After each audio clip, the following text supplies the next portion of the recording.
Good evening children. Fifth standard சயின்ஸ்ல second லெசனான animals அப்படிங்கிற பாடம் தான் பார்த்துட்டு இருக்கோம் இல்லையா? இன்னைக்கு இதுல நம்ம பார்க்க போற டாபிக் வந்து ஓவிபேரஸ் அனிமல்ஸ் அப்படிங்கிறது. முட்டையிட்டு இனப்பெருக்கம் செய்யும் விலங்குகள் என்ன? போன கிளாஸ்ல நம்ம இதுல என்னென்ன தெரிஞ்சுக்கிட்டோம் அப்படின்னு சொன்னா, ஃபர்ஸ்ட் விலங்குகள் அப்படிங்கிறது என்னது? ஏன்னா இந்த பூமியில வந்து தாவரம், விலங்குகள், மனிதர்கள் அப்படின்னு சொல்லி மூன்று வகையான ஒரு கேட்டகரிஸ்ல எல்லாருமே இருந்துட்டு இருக்கோம் அப்படிங்கிறது. அது போல ஒவ்வொருத்தரும் அடுத்தடுத்த தலைமுறையை உருவாக்குறது தான் ரீப்ரொடக்ஷன் அப்படின்னு நம்ம சொன்னோம் இல்லைங்களா? ஒவ்வொரு சிஸ்டம் நம்ம உடம்புல பல வகையான ஒரு இயக்கங்கள்லாம் இருக்கு இல்லையா? சுவாசம், செரிமானம், கழிவு நீக்கம், இரத்த ஓட்டம், இனப்பெருக்கம். விலங்குகள்லையும் இனப்பெருக்கம் இருக்கு, தாவரங்கள்லையும் இனப்பெருக்கம் இருக்கு. ஸோ இந்த பாடம் நம்ம பார்க்கறது விலங்குகள் சம்பந்தப்பட்டது, அனிமல்ஸ் தான் இல்லைங்களா? ஸோ அதனால இப்போ அதுல எத்தனை வகையான இனப்பெருக்கம் இருக்கு அப்படின்னு நம்ம பார்த்தோம். அதுல first sexual reproduction, asexual reproduction. அதுல பாலிலா இனப்பெருக்கம், பாலினப்பெருக்கம்னு. பாலிலா இனப்பெருக்கம்ல மூன்று ஸ்டேஜஸ் இருக்கு. Pre fertilisation, fertilisation and then embryo அப்படிங்கிறது இல்லையா? இனப்பெருக்கம் அப்படிங்கிறது பாலிலா இனப்பெருக்கத்துல நம்ம கருவுறுதலுக்கு முன் எப்படி இருக்கும், கருவுற்றும் போது என்ன மாதிரி இருக்கும், கருவுற்ற பிறகு என்ன இருக்கும் அப்படிங்கறதெல்லாம் பார்த்தோம். இன்னைக்கு நம்ம பார்க்க போற தலைப்பு தான் அடுத்தது. இதுலயே முட்டையிட்டு இனப்பெருக்கம் செய்யக்கூடிய ஒரு விலங்குகளினுடைய சுழற்சி எவ்வாறு இருக்கும், குட்டியிட்டு இனப்பெருக்கம் செய்யும் விலங்குகள் யாவை? இதுதான் இப்போ நம்ம இந்த பாலின இனப்பெருக்கம் அப்படிங்கிறது அடுத்தது. பாலின பெருக்கத்துல நமக்கு என்ன மாதிரி வகைகள் இருக்கு அப்படிங்கிறது தான் இதுல பார்க்கலாம். ஃபர்ஸ்ட் ஒன் நம்ம பார்க்கறது ஓவிபேரஸ் அனிமல்ஸ், முட்டையிட்டு இனப்பெருக்கம் செய்யக்கூடிய விலங்குகள் என்னது? ஸோ ஒரு எக் அப்படின்னு சொல்லக்கூடிய அந்த ஒரு முட்டை என்பது எப்படி இருக்கும்? விலங்குக்குள்ள உடலுக்கு வெளியில வளரக்கூடிய ஒரு வகையை தான் நம்ம என்ன சொல்லியிருக்கோம்? முட்டையிட்டு இனப்பெருக்கம். Animals in which embryo develops outside the body are called oviparous animals. So what is oviparous animals அப்படின்னு எடுத்துக்கணும். First animals in which embryo develops outside the body. So உடலுக்கு வெளியே நமக்கு நடக்கக்கூடிய ஒரு நிகழ்வு தான் நம்ம என்னன்னு சொல்றோம்? இந்த ஓவிபேரஸ் அனிமல்ஸ் அப்படின்னு நம்ம சொல்றோம். ஸோ முட்டையிட்டு இனப்பெருக்கம் செய்யக்கூடிய விலங்குகளினுடைய உருவாக்கம் எவ்வாறு இருக்கும் சொன்னா, வெளியில அனிமல்ஸ் இன் விச் எம்ப்ரியோ அப்படின்னு சொன்னா என்னது? முட்டை, அதனுடைய கரு முட்டையாகப்பட்டது டெவலப் ஆறதுன்னா வெளியில, outside of the body. So develop outside the body. உடலுக்கு வெளியே நடக்கக்கூடிய ஒரு நிகழ்வினால் அடுத்த ஒரு இனப்பெருக்கம் உருவாகக்கூடிய அந்த ஒரு விலங்குகளை தான் முட்டையிட்டு இனப்பெருக்கம், ஓவிபாரஸ் அப்படின்னு சொல்றோம். They produce their egg offspring by laying the eggs. எந்த மாதிரியாக இருக்கும் நமக்கு? அதுல விலங்குகள் வந்து முட்டையிட்டு குஞ்சு பொரிக்கக்கூடியது. முட்டையிடுவது என்பது எதற்காக? அடுத்த இனப்பெருக்கத்தை உருவாக்குவதற்காக தான் அப்படின்னு சொல்றோம். எஸ்பெஷலி பேர்ட்ஸ்ல அப்படின்னு சொன்னா இதுல அடுத்த ஒரு ஜெனரேஷனை உருவாக்குறதுக்காக இந்த மாதிரி என்ன பண்ணும்? முட்டையிட்டு தங்களுடைய குஞ்சுகளை உருவாக்கும். யாரு? Birds. So birds lay their eggs outside of the body. பறவைகள் அப்படிங்கிறவங்க என்ன பண்ணுவாங்க? இது போல உடலுக்கு வெளியே.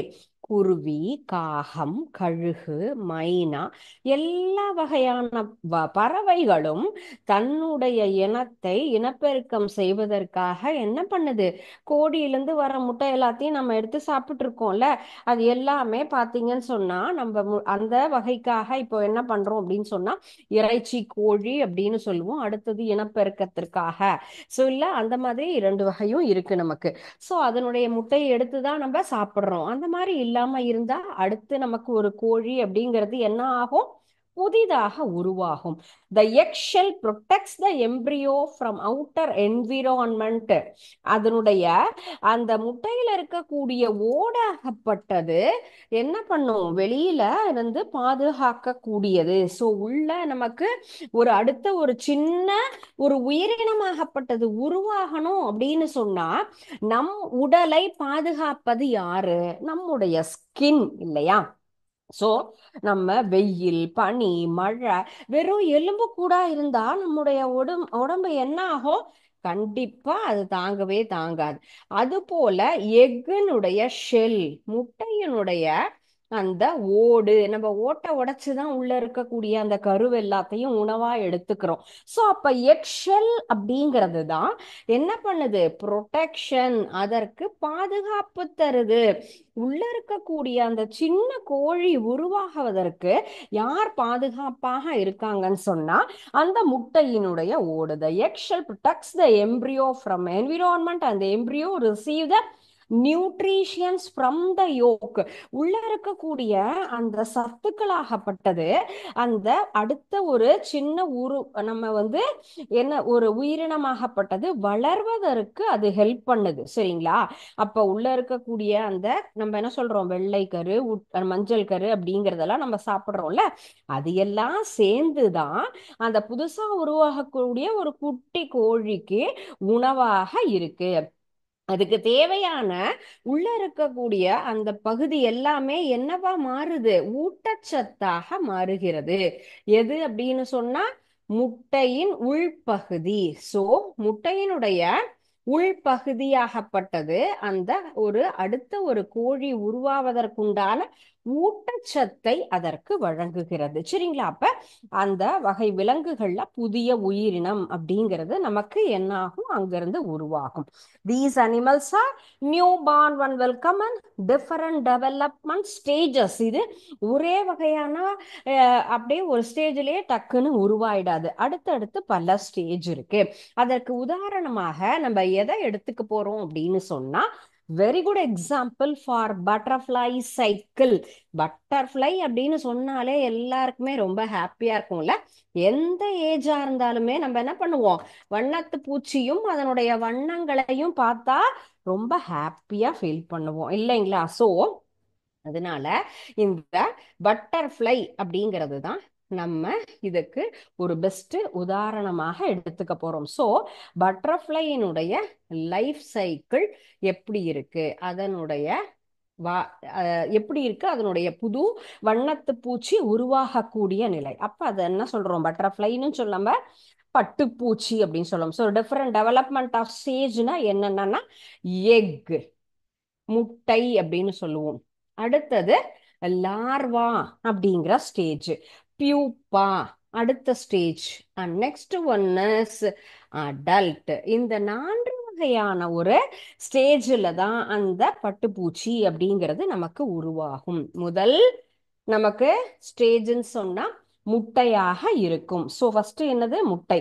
முட்டைக்கு அடுத்தது லார்வா, புழு அப்படிங்கிற ஒரு அடுத்த வகையான ஒரு ஸ்டேஜுக்கு மியூவா, அண்ட் தென் பியூப்பா அப்படின்னு சொல்லக்கூடிய ஸ்டேஜ். அடல்ட்னா வளர்ந்த ஒரு உயிரினம், நமக்கு தேவையான உயிரினமாக வளர்ந்த பூச்சியாக என்ன ஆகும்? அது வெளியில வரும். இதுதான் இதனுடைய life cycle. Life cycle of butterflies. ஒவ்வொரு பூச்சியினுடைய வண்ணத்து பூச்சியினுடைய வளர்ச்சியும் நமக்கு ஒவ்வொரு இடத்துலையும் வளர் உருமாற்றம் அப்படின்னு சொல்லியிருக்கோம். அதுதான் மெட்டாமார்போசிஸ் அப்படின்னு நம்ம சொல்லுவோம். என்ன சொல்லுவோம்? மெட்டாமார்போசிஸ் அப்படின்னு சொன்னா எப்படி இந்த ப்ராசஸ்ல butterfly becomes can and adult. இந்த ப்ராசஸுக்கு தான் நம்ம சொல்லக்கூடிய ஒரு டேர்ம் மெட்டாமார்போசிஸ், வளர் உருமாற்றம் அப்படின்னு சொல்லுவோம். வளர் உருமாற்றம் என்றால் என்ன அப்படின்னா, ஒரு வண்ணத்து பூச்சியாகப்பட்டது தன்னுடைய முழு உயிரினமாக மாறுவதற்கு எடுத்துக்கொள்ளக்கூடிய அந்த நிலைகள் தான் நம்ம சொல்லக்கூடியது. அந்த வாழ்க்கை சுழற்சியை நம்ம என்ன சொல்லியிருக்கோம்? முழு வளர்ச்சி அடையக்கூடிய நிலையை வளர் உருமாற்றம். ஸோ என்னது, ஒவ்வொரு ஸ்டேஜும் அந்த பட்டர்ஃப்ளை எப்படி கடந்து வந்து அந்த சைக்கிள் ரீச் ஆகுது. So the life cycle process can take a month to year. எவ்வளோ நாள் ஆகும் கேட்டா, ஒரு மாதம் முதல் ஒரு வருடம், ஒரு வருஷம் கூட ஆகலாம். சரிங்களா? ஒரு மாசத்திலிருந்து ஒரு வருஷம் இது முழு வகையான ஒரு உயிரினமாக மாறுவதற்கு எடுத்துக்கொள்ளக்கூடிய கால நேரம்னு சொல்லலாம். ஸோ ஓவிபேரஸ் அப்படின்னு சொன்னா ஒரு பெரிய உயிரினமாகப்பட்டது முட்டையிட்டு அடுத்து தன்னுடைய சந்ததியை இனப்பெருக்கம் செய்யக்கூடிய ஒரு வகையான விலங்குகள் தான் ஓவிபேரஸ் அப்படின்னு சொல்றோம். which the embryo develops outside of the body. அதனுடைய உருவத்திற்கு வெளியே அந்த இனப்பெருக்கம் என்பது நடைபெறக்கூடியது. ஸோ த ரீப்ரொடக்ஷன்ங்கிறது எங்க வருது? அதனுடைய உடலுக்கு வெளியே அப்படின்னு சொல்றோம். எதன் மூலமாகன்னு சொன்னா எக். ஸோ முட்டையிட்டு அடுத்த ஒரு இனப்பெருக்கத்தை உருவாக்கக்கூடிய அந்த ஒரு அனிமல்ஸ் நம்ம இன்னைக்கு பார்க்க போற டாபிக்ஸ். இதுல பட்டர்ஃப்ளைனுடைய life cycle, what are the stages, egg, larva, pupa and adult. This cycle is called as metamorphosis, that is வளர் உருமாற்றம் என்பது. சரியா? சோ அடுத்தது இப்போ ஒரு ஒரு ஸ்டேஜா எப்படி அது மூவ் ஆகிறது. Egg and then larva and then pupa அப்படிங்கிறது ஸ்டேஜ் 1. ஸ்டேஜ் 1 அப்படிங்கிறது என்னது? எக் அப்படிங்கிறது தான் முட்டை இடக்கூடிய அந்த ஸ்டேஜ். இந்த first stage of butterfly lay eggs on a leaf. எதன் மேல் முட்டை இடுகிறது? இலை மீது. ஒரு வண்ணத்து பூச்சியாகப்பட்டது அதனுடைய முட்டையை எது மேல இடுது? இலை மேல. சோ இந்த எக்ஸ் எப்படி இருக்கும்? சின்னதா தான் இருக்கும். ஃபர்ஸ்ட் பார்க்கும் போதே ரொம்ப பெருசா இருக்காது. வண்ணத்து பூச்சி ஆகப்பட்டது இலை மேலெல்லாம் நம்ம நிறைய இலையெல்லாம் திருப்பி பார்த்தா சின்ன சின்ன முட்டையெல்லாம் இருக்கும். பார்த்துருப்பீங்கல்ல? எல்லா வகையான செடிகள்லையும் ஒவ்வொரு பூச்சி எல்லாமும் வந்து கம்பளி பூச்சி அந்த மாதிரி இருக்கிறது உள்ள பார்த்தீங்கன்னு சொன்னா அந்த இலைக்கு பின்னாடி சின்னதா இருக்கும். கீரையில எல்லாம் கூட பார்த்துருக்கலாம். அதெல்லாம் என்ன பண்ணுவோம்? நம்ம டிஸ்போஸ் பண்ணிடுவோம், வேண்டாம் அப்படின்னு சொல்லிட்டு. அதெல்லாம் நம்ம யூஸ் பண்ண முடியாது இல்லையா? என்னதான் கிளியர் பண்ணாலும் அது சரியாக உணவாக எடுத்துக்கொள்ள முடியாத ஒரு நிலை. அதனால அந்த இலையெல்லாம் என்ன பண்ணுவோம்? தூக்கி போட்டுருவோம். ஸோ சாதாரணமா செம்பருத்தி செடியிலிருந்து பூ பறிக்கும் போதும் எல்லா வகையான செடிகளுக்கெல்லாம் அந்த இலைக்கு மேல முட்டை இருக்கிறத நம்ம பார்க்கலாம். முட்டை எப்படி இருக்கும்? நம்ம சாப்பிடுற முட்டை அளவுக்கு பெருசா இருக்குமா? ஃபர்ஸ்ட் இல்ல. அந்த முட்டை சைஸ்ல ரொம்ப சின்னதாக இருக்கக்கூடியது. அதனுடைய ஷேப் அப்படின்னு சொன்னாலும் ரவுண்டா இருக்கும். Size and then shapes. So size அப்படிங்கிறது என்ன மாதிரி இருக்கும்? ஸ்மால் சைஸா இருக்கும். ஷேப் அப்படின்னு சொன்னா உருண்டை வடிவில் இருக்கக்கூடியது. அதனுடைய சைஸ் ரொம்ப சின்னதாகவும் அதே போல உருண்டையான ஒரு வடிவத்திலையும் இருக்கக்கூடியது தான் இந்த முட்டை சொல்லலாம். இது என்ன டேஸ்லன்னு சொன்னா ஒரு 5 டேஸுக்கு அப்புறமாக இந்த எக்காகப்பட்டது என்னவா கன்வெர்ட் ஆகும். So the X after 5 days the eggs are laid, the tiny worm like creature will hatch from the egg. So அந்த முட்டையிலிருந்து ஒரு 5 நாளைக்கு அப்புறமா என்ன ஆகும்? ஒரு சின்ன புழு அப்படிங்கிறது வரும். ஆஃப்டர் 5 days என்னவா மாறும்? நமக்கு ஒரு சின்ன புழு அப்படிங்கிறது தான். ஸோ அந்த ஒரு புழுவை தான் நம்ம என்ன சொல்லியிருக்கோம்? அடுத்த ஸ்டேஜ் டைனி வார்ம் அப்படிங்கிறது ஒரு சிறிய அளவிலான பூச்சியாக நமக்கு வரும், ஒரு சின்ன கிரியேச்சர். ஸோ அந்த ஸ்டேஜை தான் நம்ம என்ன சொல்றது? அடுத்து வளரக்கூடிய larva stage, egg. Each and every butterfly their lays the eggs on a leaf. So இலைக்கு மேல ஒவ்வொரு இலையும் இப்படிதான் இருக்குன்னு சொன்னா அந்த இலையினுடைய மேல் பகுதியில சின்ன சின்ன முட்டையாக வண்ணத்து பூச்சியாகப்பட்டது முட்டையிடும். இது எந்த டேஸ் வரைக்கும் இருக்கும்? Minimum 5 days. After 5 days it will convert into tiny worm, ஒரு சின்ன புழுவாக கிரியேச்சராக மாறும். அது அந்த ஸ்டேஜ்ல என்ன ஆகும்? இன்னும் கொஞ்சம் பெருசா புழுவா மாறுறதுக்கு அது ஒரு சர்டன் பீரியட் எடுத்துக்கும். அதுக்கப்புறமா தான் அது அடுத்த ஸ்டேஜுக்கு மூவ் ஆகும். ஸோ ஸ்டேஜ் 2 அப்படிங்கிறது நம்ம கேட்டர் பில்லர் அப்படின்னு நம்ம சொல்லலாம். சரிங்களா? ஸோ இந்த ஸ்டேஜை என்னன்னு சொல்லுவோம்? கேட்டர் பில்லர் அப்படின்னு சொல்லக்கூடிய ஸ்டேஜ். அதுதான் லார்வா அப்படின்னு நம்ம சொல்றோம். சரிங்களா? ஸோ கேட்டர் பில்லர் அப்படிங்கிற ஸ்டேஜ் நமக்கு லார்வா, புழு அப்படின்னு நம்ம சொல்றோம். முட்டைக்கு அடுத்த ஒரு ஸ்டேஜ என்னது? கம்பளி பூச்சி அப்படின்னு நம்ம சொல்லுவோம். கம்பளி பூச்சி அப்படின்னு சொன்னா எல்லாருக்குமே தெரியும்ல. சோ நமக்கு வந்துட்டு டிஸ்டர்ப் பண்ணக்கூடிய ஒரு பூச்சி உடம்புல பட்டா என்ன ஆகும்? இச்சஸ் எல்லாம் நமக்கு கிரியேட் ஆகும். ஸோ அந்த மாதிரியான ஒரு நேச்சர் இருக்கிறது தான் கம்பளி பூச்சின்னு சொல்லலாம். ஸோ இதுதான் செகண்ட் ஸ்டேஜ், லார்வா அப்படின்னு சொல்லக்கூடியது. இது எப்படி இருக்கும்? ஒரு சின்ன வேர்ம், புழு மாதிரி இருக்கக்கூடியது. கம்பளி பூச்சி வெளியில வந்ததும் அதுல நம்ம என்ன சாப்பிடும்? கம்பளி பூச்சி வந்த செடி அப்படின்னு சொன்னா அந்த செடி ஃபுல்லுமே ஸ்பாயில் ஆயிடும் சொல்லுவோம் இல்லைங்களா? சோ எந்த மாதிரி எல்லாம் இருக்கும்? ஒரு டைனி வேர்ம், ஒரு சின்ன புழு மாதிரியாக இருக்கக்கூடிய ஒரு ஸ்டேஜ் தான் கம்பளி புழுன்னு சொல்லும். இதனுடைய ஃபுட் என்ன நம்ம எடுத்துப்போம்? லீவ்ஸ், இலை மொத்தத்தையுமே சாப்பிடக்கூடியது. லீவ்ஸ் அண்ட் தென் ஃபிளார்ஸ், அங்க இருக்கக்கூடிய இலைகளையும் பூக்களையும் உணவாகவே எடுத்துக்கொள்ளக்கூடிய ஒரு விலங்கு தான் இந்த கம்பளி பூச்சி. What is the food of கேட்டர்பில்லர்னா லீவ்ஸ் அண்ட் ஃபிளார்ஸ். அங்க இருக்கக்கூடிய இலை பூ எல்லாத்தையும் ரொம்ப வேகமா சாப்பிடக்கூடியது. இது நிறைய சாப்பிட்றதுனால தான் ஈஸியா அது என்ன ஆகுது? ரொம்ப வேகமா வளரக்கூடிய stage. Because it grows very fast because they eats lot. ஆர் அவர செடியிலலாம் கம்பளி பூச்சி வந்துருதுன்னு சொன்னா அந்த இலை ஃபுல்லுமே ஹோல்ஸ் ஹோல்ஸா இருக்கும், ஓட்டையா இருக்கும். அதுக்கப்புறம் அதுல இருக்கக்கூடிய பூக்கள், மொட்டுகள் அது எல்லாமே நமக்கு சாப்பிட்டுடும். அதனாலதான் அதனுடைய உடல் வளர்ச்சி என்பது ரொம்ப வேகமாக இருக்கும். வேகமாக வளர்வதனால அது மேல இருக்கிற தோல்லாம் உறிஞ்சு என்ன ஆகும்? நமக்கு ஃபுல்லுமே ஒவ்வொரு ஸ்டேஜ்லயும் அதனுடைய ஸ்கின் அப்படிங்கிறது ஃபுல்லா உறிஞ்சு உறிஞ்சு வேற ஸ்கின் அதுக்கு உருவாயிட்டே இருக்கும். ஸோ இப்போ கேட்டர்பில்லர் ஸ்டேஜ் அப்படின்னு சொல்லக்கூடியது ஒரு சின்ன புழு மாதிரி இருக்கும், பூச்சி மாதிரி. இது எதை உணவா எடுத்துக்கும்னு கேட்டா இலைகளையும் பூக்களையும். எந்த இலைகள் மேல நமக்கு எக்கா இருக்கும், 5-6 நாளைக்கு அப்புறம் எக்கு என்னவா மாறும்? அந்த லார்வாவா மாறி அங்க இருக்கக்கூடிய எல்லா இலை பூ எல்லாத்தையும் தன்னுடைய உணவாக மிக வேகமாக எடுத்துக்கொள்ளும். It takes the food very fast. ரொம்ப வேகமாக உணவை எடுத்துக்கிறதுனால அது என்ன ஆகும்? நல்லா வேகமா வளரவும் கூடும். அதனுடைய ஸ்கின் அப்படிங்கிறது உறிஞ்சு உறிஞ்சு புது புது ஸ்கின்னாக வரும். Caterpillar shedding its of outgrown. So இந்த மாதிரி வளரக்கூடிய அந்த ஒரு ஸ்டேஜ், அந்த ஒரு நிலை என்ன சொல்லணும்னா தோல் உரிதல் அப்படின்னு சொல்லுவோம். இங்கிலீஷ்ல அதுக்கு மோல்டிங். அதனுடைய தோலாகப்பட்டது உறிஞ்சு புதிய தோல் உருவாகக்கூடிய அந்த ஒரு ஸ்டேஜுக்கு என்னன்னா மோல்டிங் அப்படிங்கிறது பேரு. So this is the second stage of butterfly life cycle.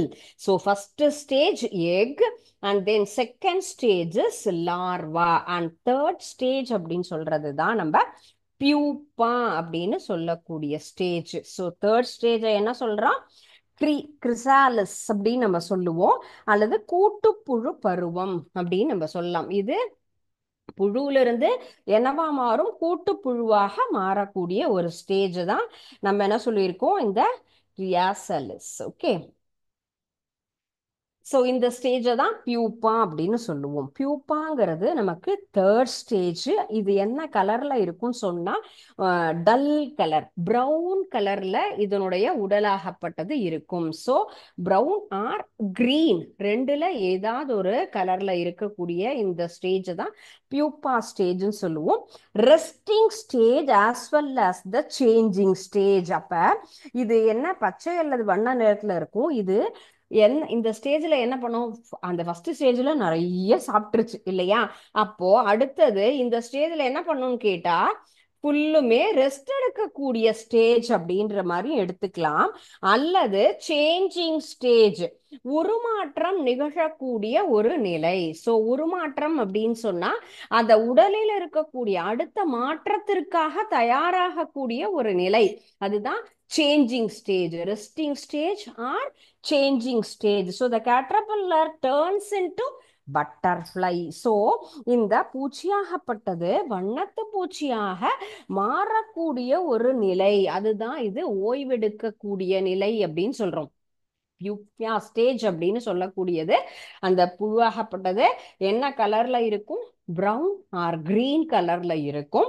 என்ன ஸ்டேஜ்னா ரெஸ்டிங் அல்லது சேஞ்சிங் ஸ்டேஜ், ஓய்வெடுக்கக்கூடிய நிலை அல்லது அடுத்த நிலைக்காக மாறுவதற்கு தயாராகக்கூடிய நிலை. இதுதான் third stage of butterfly life cycle.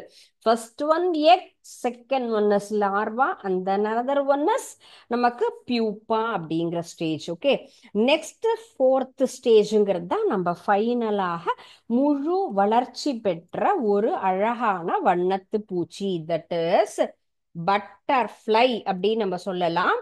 அல்லது அத அடல்ட் அப்படின்னு சொல்லலாம். பட்டர்ஃப்ளை அடல்ட் அப்படின்னு சொன்னா முழுமையாக வளர்ந்த ஒரு நிலை அப்படின்னு நம்ம எடுத்துக்கலாம்.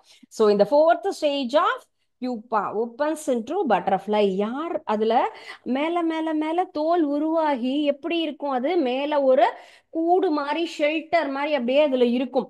அது எல்லாம் உறிஞ்சு என்னவாகும், நமக்கு புழுவாக இருந்தது அந்த கூடு உடைஞ்சு நமக்கு ஓப்பன் ஆகி என்ன ஆகும், பட்டர்ஃப்ளையாக வெளியில வரக்கூடியது அப்படின்னு சொல்லலாம். ஒரு சில நேரத்துல இத என்ன சொல்லலாம், நம்ம இமேகோ அப்படின்னு சொல்லலாம். இந்த ஸ்டேஜ என்ன சொல்றோம், இமேகோ அப்படிங்கிற மாதிரி ஒரு பெயரிட்டும் நம்ம அழைக்கலாம். இந்த மாதிரி வெளியில புழுவாக இருந்தது வண்ணத்து பூச்சியாக வரக்கூடிய ஸ்டேஜ். இதுல எப்படி இருக்கும், different colours and then beautiful colours also. Different and beautiful, ரொம்ப அழகான பல வகையான வண்ணங்கள்ல இருக்கக்கூடிய கலர்ஃபுல்லான ஒரு பேர்ட் அப்படின்னு எடுத்துக்கலாம். ஸோ ஃபர்ஸ்ட் இது எப்படி இருக்கும், வெளியில கூட்டை விட்டு வெளியில வரும்போது ரொம்ப டயர்டா இருக்கும். ஸோ கொஞ்ச நேரம் அது என்ன பண்ணும், ரெஸ்ட் எடுத்துட்டு அதன் பிறகு மீண்டும் முட்டையிட்டு தன்னோட வாழ்க்கை ஃபர்ஸ்ட் என்ன ஆகும், வந்த உடனேயே திரும்பியும் அந்த வண்ணத்து பூச்சி என்பது முட்டையிடக்கூடிய ஒரு தகுதியாக இருக்கும் இல்லையா. ஆனா அது உடனடியாக அந்த செயலை செய்யாம என்ன பண்ணும், ஒரு சர்டன் பீரியட் அது கொஞ்சம் ஓய்வெடுத்துட்டு நல்லா வளர்ந்ததுக்கு பிறகுதான் அடுத்து தன்னுடைய இனப்பெருக்கத்தை ஆரம்பிக்கக்கூடிய ஒரு நிலைன்னு எடுத்துக்கலாம். ஸோ இதுதான் நம்ம பார்க்குற இந்த ஸ்டேஜ். ஓகே, ஒவிபாரஸ் அப்படின்னு சொல்லக்கூடியது என்ன சொன்னோம், முட்டையிட்டு தன்னுடைய இனப்பெருக்கத்தை அடுத்த ஒரு சந்ததியை உருவாக்குறது. என்ன பண்ணுது, ஆஸ்ட்ரிச் முட்டையிடுது. முட்டை இந்த மாதிரி வளர்ந்து என்னவாகும், அடுத்து சின்ன சின்ன கோழி, ஃபிஷ், இது எல்லாமே எல்லா வகையான பறவைகளுமே இதற்கு ஒவிபாரஸ் அப்படிங்கிறதுக்கு நம்ம வெரி குட் எக்ஸாம்பிளா சொல்லலாம். முட்டையிட்டு அடுத்த சந்ததியை உருவாக்கக்கூடிய ஒரு விலங்கினம் அப்படின்னா hummingbird, ostrich, snake, chicken and then fish. So இது எல்லாமே என்னது, முட்டையிட்டு நமக்கு குஞ்சு பொரித்து அடுத்த இனத்தை உருவாக்கக்கூடிய விலங்குகள்னு சொல்லலாம். ஸோ இதுதான் நம்ம இப்ப பார்த்த life cycle of butterfly. First என்ன சொல்லியிருக்கோம், லீஃப்ல எக். ஸோ இங்க என்ன இருக்கு, இலை, இலை மேல ஒரு சின்ன முட்டை தான் இருக்கு. This is the first stage of butterfly life cycle. It turns into larva stage. அடுத்தது லார்வா அப்படிங்கிற ஒரு குட்டி புழுவாக நமக்கு அந்த ஒரு 5-6 நாளைக்கு பிறகு இந்த சின்ன புழுவா என்ன ஆகும், வெளியில வரும். வந்துட்டு என்ன பண்ணுது, நிறைய சாப்பிடுது. இலை, அங்க இருக்கக்கூடிய எந்த செடியில இருக்கக்கூடிய இலையில முட்டையிடுதோ அதுல இருக்கக்கூடிய இலை, பூவு, மொட்டு அப்படின்னு நிறைய சாப்பிட்டுட்டு அப்படியே ரெஸ்ட் எடுக்கும். அதனாலதான் ரெஸ்ட் எடுத்தது என்ன ஆகுது, நிறைய சாப்பிட்டு தன்னுடைய பாதுகாப்பிற்காக மேல பாருங்க நிறைய கவரிங் அதுவே உருவாக்கிக்குது.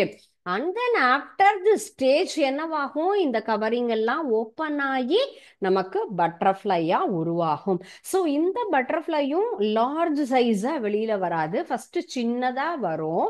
ஸோ அதனால என்ன பண்ணுது, it will take some time to lay eggs.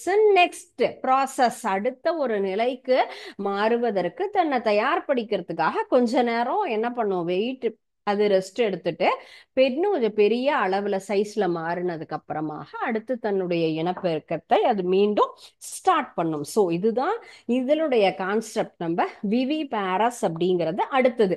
ஒவி பேரஸ் அப்படிங்கிறது எக்ஸ்ல இருந்து நமக்கு ஒரு முழு உயிரினம் உருவாகிறது. அண்ட் நெக்ஸ்ட் ஒன் இஸ் விவி பேரஸ் அப்படின்னு சொல்றது. ஓகே, ஸோ விவி பேரஸ் அப்படின்னு சொல்லும் போதே நமக்கு என்ன தெரியும், இந்த ஸ்டேஜ் இல்லாம அடுத்த மாதிரி ஒரு இது முட்டையிடுதல் இல்லாம அடுத்த அதே போல உடலுக்கு வெளியில் நடக்காம உடலுக்கு உள்ளே நடக்கக்கூடிய அந்த ஒரு நிகழ்வு அப்படிங்கிறது தான். ஓகே, விவிபாரஸ் அனிமல்ஸ் அப்படின்னு சொல்லக்கூடியது நமக்கு குட்டி போட்டு இனப்பெருக்கம் செய்யும் விலங்குகள். அது என்ன பண்ணும், அதை போலவே இந்த லார்வா அண்ட் தென் பியூப்பா அந்த ஸ்டேஜ் எல்லாம் கிடையாது, நமக்கு அதே போன்ற ஒரு அந்த விலங்கினத்தை போன்றே உருவாக்கக்கூடிய ஒரு ஸ்டேஜ், அதுதான் குட்டி போட்டு இனப்பெருக்கம் செய்யக்கூடிய விலங்குகள் உடலுக்கு உள்ளேயே நடக்கக்கூடிய ஒரு நிகழ்வுகள் அப்படின்னு நம்ம சொல்லலாம். இந்த விவிபாரஸ் அனிமல்ஸ்ல இப்படிதான் பார்க்கலாம். கரு என்பது விலங்கினுடைய உடலுக்குள்ளே வளரக்கூடிய அந்த ஒரு இனப்பெருக்க தான் என்ன சொல்லியிருக்கோம் நம்ம, அது மாதிரி உருவாகக்கூடிய விலங்குகள் விவிபாரஸ் அனிமல்ஸ் in which எம்ப்ரியோ அப்படின்னா என்னது, முட்டை சொல்லுவோம் இல்லையா, develops inside of the body. Inside the body are called viviparous. So viviparous animals அப்படின்னு சொன்னா அதனுடைய உடலுக்குள்ளேயே அந்த இனப்பெருக்க மண்டலம்ங்கிறது இருக்கும். Animals which the embryo develops inside the body called viviparous animals. So இது எல்லாமே என்ன ஆகும், வெளியில வரும்போது அது ஆடோ மாடோ மானோ கழுதையோ குதிரையோ எதா இருந்தாலும் என்ன ஆகும், அதே போல ஒரு இனத்தை தான் நமக்கு வெளியில தரக்கூடிய ஒரு அமைப்பு. அப்ப உடலுக்குள்ளேயே எல்லா வளர்ச்சியும் நமக்கு நடந்துரும். வளர்ச்சி அந்த உள்ள கருவாகப்பட்டது முட்டையாகி என்ன ஆகும், எல்லா வகையான ஊட்டச்சத்துக்களையும் தன்னுடைய அம்மாவினுடைய உடம்புல இருந்தே எல்லாத்தையும் எடுத்துக்கும். இது மனிதர்களுக்கும் பொருந்தும், மனிதர்களும் அதே மாதிரி தான் இல்லைங்களா. சோ தன்னுடைய தாயிடமிருந்து எல்லா வகையான ஊட்டச்சத்தையும் எடுத்துக்கிட்டு அது வளர்ந்து ஒவ்வொரு விலங்கிற்கு ஒரு குறிப்பிட்ட பீரியட்ஸ் இருக்கு.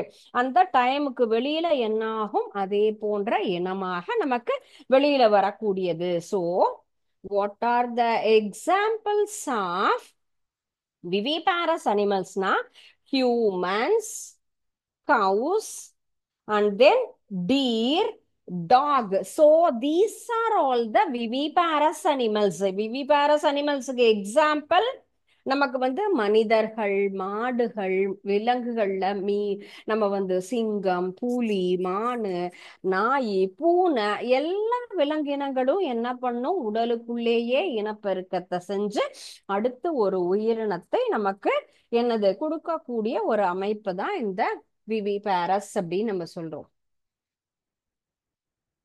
So these are all the examples of viviparous. நாயி, மனுஷங்க, செம்மறியாடு, பசுமாடு, கழுத, இது மாதிரியானது என்னது, நமக்கு சின்ன சின்ன விலங்குகள், காட்டு விலங்குகள், வரிக்குதிரை, முதலை, காண்டாமிருகம், பன்றி, சாதாரண ஆடு, சிறுத்தை, புலி, இது எல்லாமே நமக்கு விவிபாரஸ் அனிமல்ஸுக்கு உண்டான ஒரு பெஸ்ட் எக்ஸாம்பிள்ஸ் அப்படின்னு நம்ம எடுத்துக்கலாம். சரிங்களா? சோ நம்ம ஃபர்ஸ்ட் பார்த்தது ஓவிபேரஸ் முட்டையிட்டு நமக்கு குட்டியின புல்லும் அந்த இடுத்த இனப்பெருக்கத்தை உருவாக்குறது. அது என்ன ஆகும், உடலுக்கு வெளியே நடக்கக்கூடியது. விவிபாரஸ் அப்படின்னு சொல்லக்கூடியது இன்சைட் ஆஃப் த பாடி, அதனோட உடலுக்குள்ளேயே நமக்கு அடுத்த ஒரு சந்ததியை உருவாக்கக்கூடியது. ஓகே, சோ இது அதனுடைய details. So what the differences between ovi and then vivi, இந்த இரண்டிற்கும் உண்டான ஒரு வித்தியாசங்கள் என்னென்ன அப்படின்னு பார்க்கலாம். ஃபர்ஸ்ட் நம்ம பார்த்தது என்னது, ஓவிபாரஸ் அனிமல். சோ ஓவிபாரஸ் அனிமல்ஸுக்கும் விவிபாரஸ் அனிமல்ஸுக்கும் இருக்கக்கூடிய வேறுபாடுகள் என்னென்ன, இத எல்லா நம்ம இப்ப தெரிஞ்சா இந்த கான்செப்ட் எல்லாத்தையுமே இதுல நம்ம என்ன சொல்ல போறோம், கரெக்டா சொல்ல போறோம். சோ படிச்சத, development of embryo takes place in the outside of the animal. embryo எங்க டெவலப் ஆகும், embryo டெவலப் ஆகக்கூடியது outside of the body. So this is the first point of oviparous. viviparous அப்படின்னு சொல்லும் பொழுது inside of the animal, அந்த விலங்கிற்கு உள்பகுதியிலேயே என்ன ஆகும், இதனுடைய இனப்பெருக்கம் அப்படிங்கிறது. they produce their young ones by laying eggs. எப்படி முட்டையிட்டு குஞ்சு பொரித்து அடுத்த ஒரு இனப்பெருக்கத்தை உருவாக்கும், அடுத்த ஒரு அதனுடைய குட்டியை உருவாக்குறது எதன் மூலமாக, நமக்கு முட்டையிட்டு directly give birth the young once. இது என்ன ஆகும், டைரக்டா அதனுடைய அடுத்த ஒரு இனத்தை உருவாக்க கூடியதுதான். சோ நேரடியாக அது என்ன ஆகும், உடலுக்குள்ளாரையே வளர்ச்சி ஏற்பட்டு அடுத்து உயிரினமாக வரும். Embryo receives the nutrients in the egg yolk. இதனுடைய உணவெல்லாம் எங்கிருந்து எடுத்துருந்தது, அந்த முட்டைக்குள்ளா இருந்துதான் இல்லையா, அந்த கரு எல்லாத்தையும் எடுத்துட்டு தான் அங்க இருக்கக்கூடிய அந்த அடுத்த பறவை இனமானது உருவாச்சு. ஆனா இது ஆற்றந்து எடுத்துக்கிறாங்கன்னு சொன்னா from their mother. so அதனுடைய தாயினுடைய உடம்பிலிருந்து தான் என்ன பண்ணுது, அது அதனுடைய சத்துக்கள் எல்லாத்தையும் எடுத்துக்குது. அண்ட் நெக்ஸ்ட் ஒன், இதனுடைய எக்ஸாம்பிள்ஸ்னு பார்த்தா fish, insects, reptiles, birds. So எல்லா வகையான சின்ன சின்ன பூச்சிகள், இன்செக்ட்ஸ்னா சின்ன பூச்சி, மீன் இனம், ஊர்வன, பரப்பன எல்லாமே இதற்குண்டான எடுத்துக்காட்டு. சோ இதுக்கு நம்ம பார்த்தது கேட்டு, டாகு அண்ட் தென் ஹியூமன்ஸ், மனிதர்கள். சோ இவங்க எல்லாருமே யாரு, விவிபாரஸ் அனிமல்ஸுக்கு உண்டான எக்ஸாம்பிள்ஸ். ஓகே, சோ என்னென்ன டாபிக்ஸ் இன்னைக்கு பார்த்தோம். ஃபர்ஸ்ட் ஒன், ஓவிபாரஸ் அனிமல்ஸ்னா என்ன, அனிமல்ஸ் அதனுடைய எம்ப்ரியோ எங்க டெவலப் ஆகும், அதனுடைய உடலுக்கு வெளியே அப்படிங்கிற கான்செப்ட். அதுல எதெல்லாம் நம்ம எக்ஸாம்பிளா எடுத்துக்கலாம்னா, லைஃப் சைக்கிள் ஆஃப் பட்டர்ஃப்ளை, வண்ணத்து பூச்சியினுடைய வாழ்க்கை சுழற்சிங்கிறது தான் அதற்கு பெஸ்ட் எக்ஸாம்பிளா நம்ம பார்த்தோம். ஸோ அதனுடைய லைஃப் சைக்கிள் எப்படி இருக்கும், egg, caterpillars and then chrysalis and butterfly. So இந்த 4 ஸ்டேஜ்ல இது என்ன ஆகுது, வண்ணத்து பூச்சியாக உருவாகிறது. And next one viviparous. விவிபாரஸ்ங்கிறது நமக்கு இனிஷியல் இன்ட்ரடக்ஷன் மட்டும்தான். சரிங்களா, ஹையர் கிளாஸ்ல நம்ம என்ன பண்ணலாம், அதை பத்தி தெளிவா பார்க்கலாம். அனிமல்ஸினுடைய உடலுக்குள்ளாரையே என்ன ஆகுது, அதனுடைய வளர்ச்சி, அடுத்த அந்த குட்டியினுடைய வளர்ச்சி இருக்கிறது விவிபாரஸ் அனிமல்ஸுக்கு. இந்த அனிமல்ஸ் அதனுடைய ஒரு அந்த பீரியட் முடிஞ்சதும் அதன் போலவே ஒரு சின்ன உயிரினத்தை உருவாக்கக்கூடியது. அதனுடைய எம்பிரியோ என்ன ஆகும், அதனுடைய உள்ள இருக்கக்கூடிய உணவை எல்லாத்தையும் அதனுடைய தாயிடமிருந்து தான் அது பெற்றுக்கொள்ளுது. இது முட்டையில இருக்கக்கூடிய அந்த சத்துக்களை வச்சு அழகான நமக்கு ஒரு பறவையாகவோ அல்லது சின்ன மீனாகவோ பூச்சியாகவோ நமக்கு வரும். பல்லி முட்டையிட்டு பார்த்திருப்பீங்கல்ல, நிறைய இடத்துல பார்த்தா பல்லி எல்லாம் முட்டையிட்டு இருக்கும், சின்ன சின்ன பூச்சிகள்லாம் முட்டையிட்டு இருக்கும்ல. அதுல இருந்து அந்தந்த உயிரினமாகப்பட்டது நமக்கு என்ன வெளியில வரும். சரிங்களா? சோ இன்னைக்கு பார்த்த இந்த டாபிக்ஸ்ல உங்களுக்கு ஏதாவது டவுட்ஸ் இருந்ததுன்னா you please ask me. So என்ன பண்ணுங்க, இப்போ இந்த பாடத்துல என்ன இப்போ நம்ம பார்த்த இந்த டாபிக்ஸ்ல உங்களுக்கு ஏதாவது டவுட்ஸ், எனக்கு இது புரியல, திரும்பியும் இதை எக்ஸ்பிளைன் பண்ணணும் அப்படிங்கிற மாதிரி ஏதாவது கான்செப்ட் இருந்தா you please ask me. Otherwise you go and read the topics. நீங்க என்ன பண்ணுங்க, இன்னைக்கு நான் நடத்தின பாடத்தை உள்ள போய் தெளிவா படி. ஏதாவது கடினமான வார்த்தைகள், தெரியாத ஒரு கேள்வி ஏதாவது இருந்ததுன்னா என்ன பண்ணுங்க, அதை அண்டர்லைன் பண்ணுங்க. ஆர் அதர்வைஸ் தனியா நோட் பண்ணி எழுதின்னு வந்து நெக்ஸ்ட் கிளாஸ் கேளுங்க. நிச்சயமாக அதற்குண்டான ஒரு பதிலை நான் உங்களுக்கு தரேன். ஓகே. ஸோ நெக்ஸ்ட் டாபிக்கா நம்ம ஏசெக்சுவல் ரீப்ரொடக்ஷன் அப்படின்னு சொல்லக்கூடிய பாலிலா இனப்பெருக்கம் தலைப்பை நம்ம அடுத்த செஷன்ல பார்க்கலாம். Thank you students. வாழ்க பாரதம், வெல்க தமிழகம்.